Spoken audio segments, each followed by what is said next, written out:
મિત્રો, આપણને રોજ સવારમાં શું બનાવવું બ્રેકફાસ્ટમાં એનું વધારે ટેન્શન હોય છે.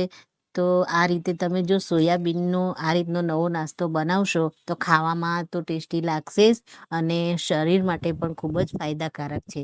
તો મિત્રો, રેસીપીને જોવા માટે છેક સુધી વિડીયોમાં જોડાયેલા રહેજો. નમસ્તે મિત્રો, સ્વાગત છે તમારું મારા આજના નવા વિડીયોમાં. મિત્રો, રોજ આપણને કન્ફ્યુઝન હોય છે કે સવારના નાસ્તા માટે આપણે શું બનાવીએ. બાળકોને પણ સ્કૂલે જવાનું લેટ થતું હોય તો આપણે સરસ એવો નાસ્તો બનાવીશું જે સવારમાં એ લોકો ભરપેટ લઈ શકે. તેના માટે આપણે ચણાની દાળ લીધી છે, એને પલાળીને લીધી છે. 3 થી 4 કલાક પલાળી રાખી છે. મગની દાળને પણ આપણે 1 થી 2 કલાક પલાળીને લીધી છે. સોયાબીન એમાંથી આપણે પલાળી લીધા છે અને પાણી આપણે આમાંથી નીચોવી લઈશું.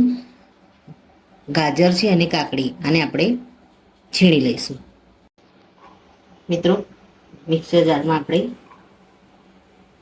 પલાળેલી ચણાની દાળ એડ કરી દઈશું અને મગની દાળ એડ કરી દઈશું.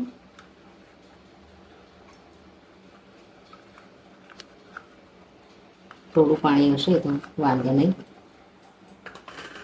હવે આપણે સોયાબીનને નીચોવી અને આપણે આની સાથે એડ કરી દઈશું. ત્યારબાદ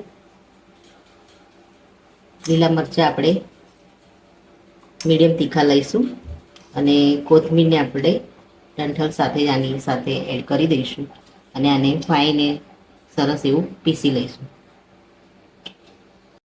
મિત્રો, આપણે મિક્સરમાં સરસ એવું સોયાબીન અને દાળને પીસી લીધી છે. આમાં આપણે કાકડી અને ગાજર જે છીણીને રાખ્યા છે અને આપણે આની અંદર એડ કરી દઈશું.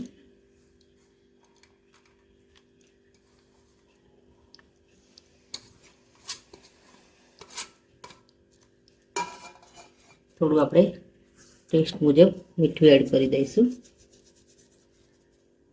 થોડી આપણે હળદર એડ કરી દઈશું અને બરાબર મિક્સ કરી દઈશું.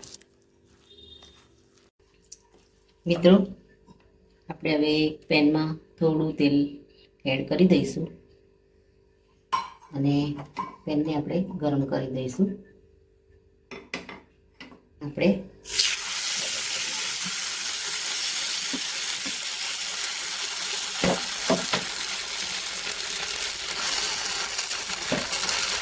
બેટરને આપણે આ રીતે હલકા હાથે સ્પ્રેડ કરી અને સરસ એવું ચારે બાજુ પાથરી દઈશું અને આપણે આને ઢાંકી દઈશું.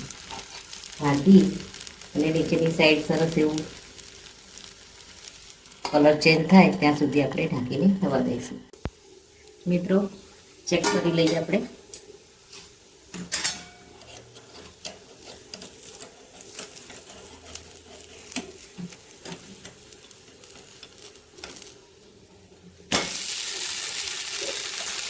બીજી સાઈડથી પણ આપણે સરસ એવું ધીમા તાપે કૂક થવા દઈશું. મિત્રો, બીજી સાઈડથી પણ સરસ એવું કૂક થઈ ગયું છે અને આપણે બહાર લઈ લઈશું.